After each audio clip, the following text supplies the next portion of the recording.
Banaskantha Ambaji Abu road વચ્ચે શાળાની છત તૂટવાના દરે 10 દિવસથી વાલીઓ બાળકોને સ્કૂલે મોકલતા નથી। ત્યારે સરકારી શાળાના બાંધકામ સામે ગ્રામજનો લડી લેવાના મૂડમાં સ્કૂલના જર્જરિત બિલ્ડિંગ સામે ગામના તમામ લોકો શાળાએ પહોંચ્યા। શાળાના 6 રૂમો પૈકી 5 રૂમો નોટિસ મારીને બંધ કરાયા છે। ત્યારે જર્જરિત હાલતમાં વાલીઓ બાળકોને 10 દિવસથી શાળાએ મોકલતા નથી। આ નાની શાળામાં ધોરણ 1 થી 12ના વર્ગો ચાલે છે। કુલ 215 વિદ્યાર્થીઓ અભ્યાસ કરે છે। સરપંચ, પોલીસ, ટીપીઓ અને મામલતદાર શાળાએ પહોંચ્યા।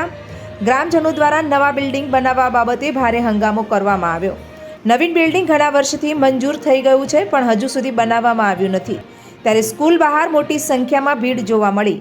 થોડા દિવસ અગાઉ રાજસ્થાનના ઝાલાવાડામાં પણ સ્કૂલની છત તૂટવાથી 7 બાળકોના મોત થયા હતા, જેને લઈને વાલીઓ ભયભીત। सरकार जिम्मेदार नहीं तो इस स्कूल में टॉयलेट की सुविधा है की बात है। घर भेजते दूर से घर आते और बयासी की जो बच्चे नदी पे जाते हैं, नदी में बच्चों को हो जाएगा तो किसकी जगह है? ये सब सरकार करेगी। स्कूल में कोई व्यवस्था है, स्कूल नहीं आ रहा, इस बच्चे को करंट आ रहा और बेटे का कोई सुनवाई नहीं करता सर। फिर बच्चों को हम स्कूल कैसे भेजे? यानी हम बच्चे नदी में पानी पी लैट्रिन करने जाए, थाली रोड पे क्रॉस करके जाए तो किसकी जिम्मेवारी? सबकी जिम्मेवारी होती है। और स्कूल में बच्चों से काम भी किया जाता है, झाड़ू बर्तन सब स्कूल में आने के बाद बच्चे करते हैं।